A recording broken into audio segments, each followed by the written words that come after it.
ഗാസയിൽ എന്തു നടന്നാലും കേരളത്തിൽ വാർത്തയാണ്. അതോടൊപ്പം തന്നെ ഉത്തരേന്ത്യയിൽ ചെറിയൊരു പള്ളി എന്തെങ്കിലും കശപിശ ഉണ്ടായാൽ കേരളത്തിൽ വാർത്തയാണ്. പക്ഷെ പാകിസ്ഥാനിൽ ന്യൂനപക്ഷങ്ങൾക്കെതിരെ വലിയ ആക്രമണങ്ങൾ നടക്കുന്നു. പ്രത്യേകിച്ച് ക്രൈസ്തവ ന്യൂനപക്ഷത്തിനെതിരെയാണ് ആക്രമണം ഉണ്ടായത്. ഇന്നലെ തന്നെ ഒരു പള്ളി ആക്രമിച്ചിരിക്കുകയാണ്. എന്തുകൊണ്ടായിരിക്കും അത് കേരളത്തിൽ ഉൾപ്പെടെ ഇന്ത്യയിൽ ചർച്ചയാകാത്തത്? അത് താങ്കൾ പറഞ്ഞ കറക്റ്റ്. കാരണം കേരളത്തിലെ ന്യൂനപക്ഷങ്ങളായ ക്രിസ്ത്യൻസ്, മുസ്ലിം സമുദായങ്ങൾ കൂടുതലുള്ളത് കമ്മ്യൂണിസ്റ്റുകാർ വോട്ട് രാഷ്ട്രീയമാക്കി മാറ്റി. ഇത് പാവപ്പെട്ട ന്യൂനപക്ഷങ്ങൾ മനസ്സിലാക്കുന്നില്ല. ഉദാഹരണത്തിന് ഇന്നലെ ലാഹോറിൽ നിന്ന് 50 കിലോമീറ്റർ അടുപ്പിച്ചുള്ള രാത് ഗഞ്ച് എന്ന് പറയുന്നിടത്ത് ഒരു പള്ളിയുണ്ട്, ക്രിസ്ത്യൻ പള്ളി. ആ പള്ളി രാവിലെ അവർ ആരാധനയ്ക്ക് വന്നപ്പോൾ പാകിസ്ഥാൻ തീവ്രവാദികൾ അടിച്ചു പൊളിച്ചിട്ടിരിക്കുന്നു. അപ്പോൾ ഈ ലാഹോറിൽ നിന്നും വെറും 50 കിലോമീറ്റർ ദൂരമുള്ള ഈ പള്ളി, രാത് മേഖലയിലുള്ള പള്ളി അടിച്ചു പൊളിച്ചിട്ട് അവിടുത്തെ ആൾക്കാർ അറിഞ്ഞിട്ടില്ല. ഉദാഹരണം, ഒരാഴ്ച കൊണ്ട് കേരളത്തിൽ വെനിസുല സമരങ്ങളാണ്. വെനിസുലയിൽ നീതി നടപ്പിലാക്കുക, വെനിസുലയിലെ പ്രസിഡന്റിനെ അറസ്റ്റ് ചെയ്തതിന് DYFI, SFI, CPMകാർ കംപ്ലീറ്റ് വെനിസുല.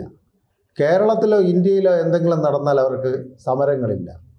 അവിടെ ക്രിസ്ത്യൻസിനോ, ഇപ്പോൾ ഉദാഹരണത്തിന് ബംഗ്ലാദേശിൽ ഇന്നലെ 3 ഹിന്ദുക്കളെ കൊന്നു. ഒരക്ഷരം അവർ മിണ്ടുന്നില്ല. അപ്പോൾ എന്നും ഹിന്ദുക്കൾ എന്ന് പറയുന്നത് കമ്മ്യൂണിസ്റ്റ് പാർട്ടിക്ക് ഒരു ബാലികേറ മല പോലെയോ അവരൊരു ഒരു ശത്രുക്കളെ പോലെയാണ്. ഇവിടെ ആകെ വോട്ട് കിട്ടുന്നത് വെനിസുലയെ പറഞ്ഞാലും മറ്റ് ബംഗ്ലാദേശിൽ, താങ്കൾ പറഞ്ഞ പോലെ ബംഗ്ലാദേശിനെ കുറിച്ച് പറഞ്ഞാലും അവർ വോട്ട് ബാങ്ക് രാഷ്ട്രീയത്തിന് വേണ്ടി നേതാക്കൾ ഇറങ്ങിത്തിരിക്കുന്നു. ഇന്ന് 2-3 ദിവസം കൊണ്ട് ചാനലുകളിൽ വെനിസുലയാണ് ചർച്ച. ഇവിടെ എന്തെല്ലാം നടക്കുന്നു? ഇപ്പോൾ താങ്കൾ പറഞ്ഞ ഇസ്ലാമാബാദിൽ നടന്ന ക്രിസ്ത്യൻ പള്ളി അടിച്ചു തകർത്തത് അവിടുത്തെ തീവ്രവാദികളും. എല്ലാ മുസ്ലിങ്ങളെയും കുറ്റപ്പെടുത്തുവാൻ ഞാൻ ആഗ്രഹിക്കുന്നില്ല. തീവ്രവാദ സംഘടനകളിലുള്ളവർ പള്ളി അടിച്ചു തകർത്തപ്പോൾ ഇവിടെ അതിനെതിരെ ഒരു സമരം ഇവർക്ക് വെനിസുലയിൽ ചെയ്തതുപോലെയോ ബംഗ്ലാദേശിലോ ഗാസയിലോ ഉള്ള സമരത്തെ പോലെ എന്തുകൊണ്ട് ഇവിടെ ഒരു സമരം ചെയ്യുന്നില്ല? ഇപ്പോൾ കഴിഞ്ഞ 2 ദിവസത്തിനായി രക്തസാക്ഷി മുമ്പ് മെഴുകുതിരി കത്തിപ്പും ബഹളവുമാണ് വെനിസുലയുടെ ഈ അമേരിക്കയുടെ കടന്നുകയറ്റത്തിനെതിരെ എന്ന് പറഞ്ഞു.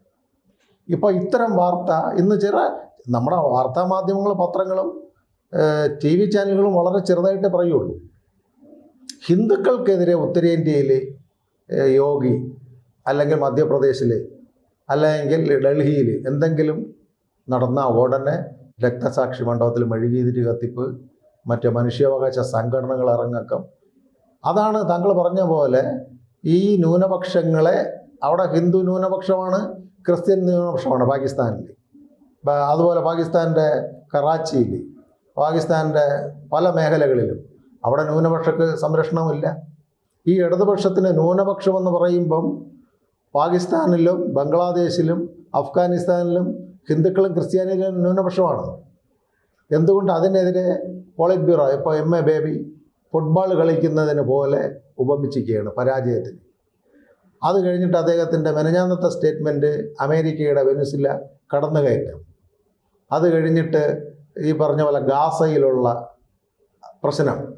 പക്ഷേ ഈ ന്യൂനപക്ഷ വാർത്തകളൊന്നും ഇടതുപക്ഷത്തിൻ്റെ കണ്ണിൽ കാണുന്നില്ല. അപ്പോൾ കേരളത്തിൽ തിരഞ്ഞെടുപ്പ് വരുവാൻ പോകുന്നു. മലപ്പുറത്ത് ന്യൂനപക്ഷ സഹോദരങ്ങൾ, ന്യൂനപക്ഷമല്ല കേട്ടോ, കേരളത്തിലെ മുസ്ലിം, ക്രിസ്ത്യൻ, ഹിന്ദു ഈക്വലൻ്റായി വന്നുകൊണ്ടിരിക്കുന്നു. ശരിക്കും പറഞ്ഞാൽ കേരളത്തിൽ ഹിന്ദു ന്യൂനപക്ഷമായി വരെയാണ്. ഈ കമ്മ്യൂണിസ്റ്റുകാർ വാദിക്കേണ്ടത് ഹിന്ദുക്കൾക്ക് വേണ്ടിയാണ്, അവർ വാദിക്കുകയില്ല. ഹിന്ദുവിൻ്റെ വോട്ട് രാഷ്ട്രീയം എന്നും പ്രവർത്തിക്കുവാൻ ഹിന്ദുക്കൾ കമ്മ്യൂണിസ്റ്റിൽ ഉണ്ടാകുമെന്ന് കമ്മ്യൂണിസ്റ്റുകാർക്കൊരു ധാരണയുണ്ട്. ആ മിഥ്യാധാരണ ഈ കോർപ്പറേഷൻ തിരഞ്ഞെടുപ്പിൽ പൊളിഞ്ഞു. അവരുടെ ചില കണക്കുകൂട്ടലുകളുണ്ട്, അതെല്ലാം പൊളിഞ്ഞു. അതുകൊണ്ടാണ് ഹിന്ദു സംഘടനകൾ പറയുന്നത് ഇത് പൊള്ളത്തരമാണ്. ഈ 3ാം ടൈമിൽ 13ാമത്തെ വർഷം ബഹുമാനപ്പെട്ട നരേന്ദ്രമോദി, മാന്യ പ്രധാനമന്ത്രി, ഇന്ത്യ ഭരിക്കുന്നു. ഇന്ത്യയിൽ ഏതെങ്കിലും ഒരു സംസ്ഥാനത്ത് നരസിംഹറാവുജി ഇരുന്നപ്പോഴും ഇവർ പിന്തുണ കൊടുത്ത മൻമോഹൻ സിംഗ് 1ാം ഗവൺമെൻറ് ഇരുന്നപ്പോഴും ന്യൂനപക്ഷങ്ങൾ ഇഷ്ടംപോലെ മരണപ്പെട്ടു, പള്ളികൾ ഉത്തരേന്ത്യയിൽ ആക്രമിച്ചു. ഈ 13 വർഷമായിട്ട് ഇന്ത്യയിൽ ഒരു സ്ഥലത്ത് ഒരു ന്യൂനപക്ഷ ധ്വംസനമോ ഒരു എടുത്തു കാണിക്കുവാൻ ഇവിടുത്തെ കമ്മ്യൂണിസ്റ്റുകാർക്ക് അവരുടെ ദേശാഭിമാനിക്കാൻ കഴിയുന്നുണ്ടോ? ഉത്തരേന്ത്യയിൽ ചില സ്ഥലങ്ങളിൽ ഒറ്റപ്പെട്ട സംഭവങ്ങളുണ്ടാവും. അത് ആ ഏരിയയിൽ രാഷ്ട്രീയമോ ശ്രീരാമസേനയോ ഒന്നുമല്ല, അവർ തമ്മിലുള്ളതാണ്.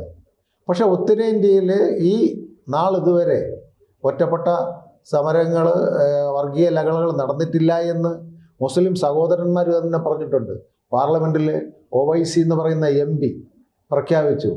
കോൺഗ്രസ് ഇരുന്നപ്പോഴോ മൻമോഹൻ സിംഗ് ഇടതുപക്ഷം പിന്തുണ കൊടുത്തപ്പോഴോ ഉണ്ടായിരുന്ന വർഗീയ ലഹള പാർലമെൻറ്റിൽ സംസാരിച്ചത് BJPയുടെ നേതാക്കളൊന്നുമല്ല.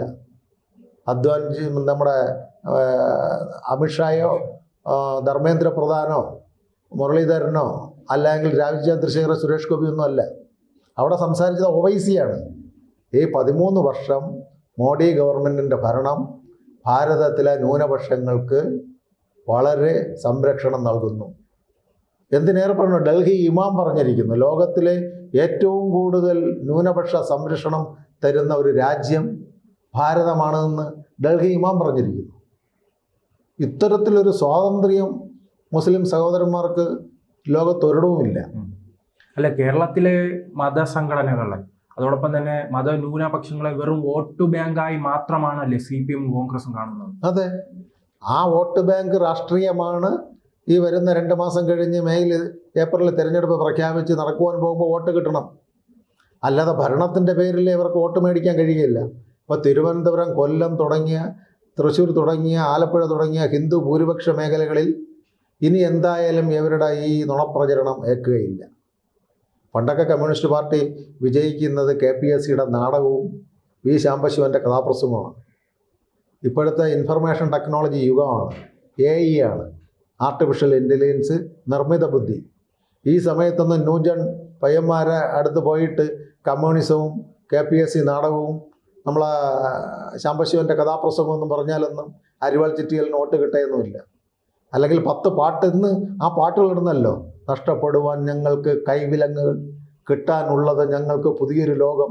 ഇപ്പോൾ എവിടെയെങ്കിലും പാർട്ടി പരിപാടിയിൽ ആ ഗാനം ഇടാറുണ്ടോ? ഇപ്പം വേടൻ്റെ പാട്ടിട്ടാലേ അവർക്ക് പാർട്ടിയിൽ ആൾ കൂടുകയുള്ളൂ. അതുകൊണ്ടാണ് സർക്കാരിൻ്റെ പൈസ കൊടുത്ത് അത്തരം പരിപാടികൾ വയ്ക്കുവാൻ അവർ തയ്യാറാകുന്നത്.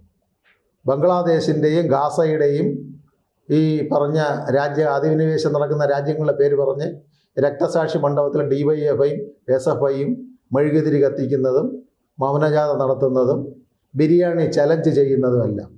ഞാൻ ചോദിക്കട്ടെ, ബിരിയാണി ചലഞ്ച് ചെയ്യാൻ ഹിന്ദു ഭൂരിപക്ഷമുള്ള സ്ഥലത്ത് നിന്ന് ബിരിയാണി വെച്ചവർ പൈസ സ്വരൂപിക്കുമോ?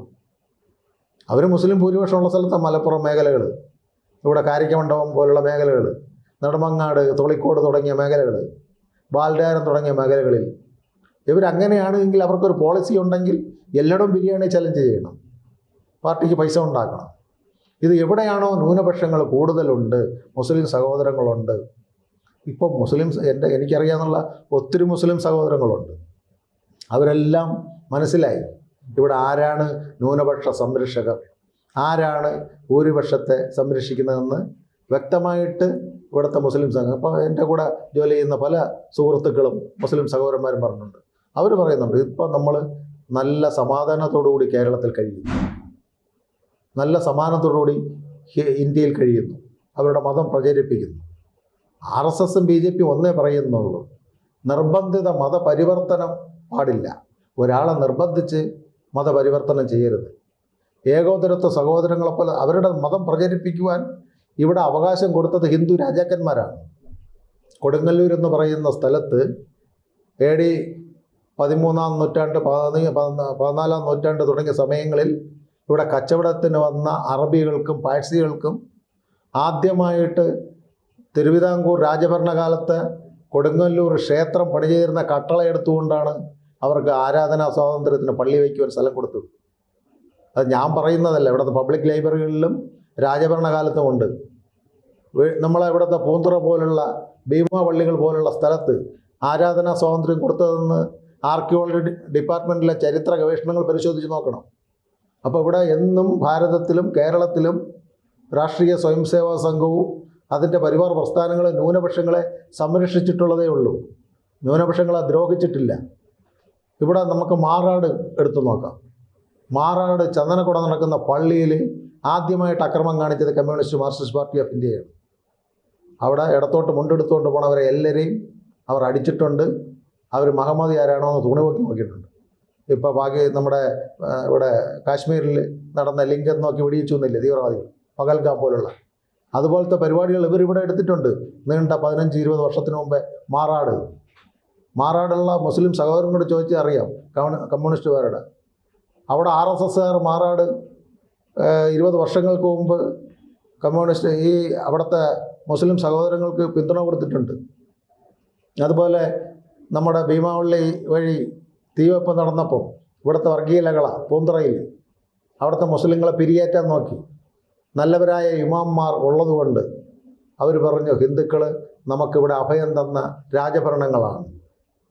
അപ്പോൾ ഇവിടെ ന്യൂനപക്ഷം എന്ന് പറയുന്നവരെ ഭീതി കാണിച്ചുകൊണ്ട് എന്നും വോട്ട് കരസ്ഥമാക്കാമെന്നൊരു തോന്നൽ കമ്മ്യൂണിസ്റ്റുകാർക്കുള്ളത് ഈ കോർപ്പറേഷൻ തിരഞ്ഞെടുപ്പിൽ അസ്തമിച്ചു.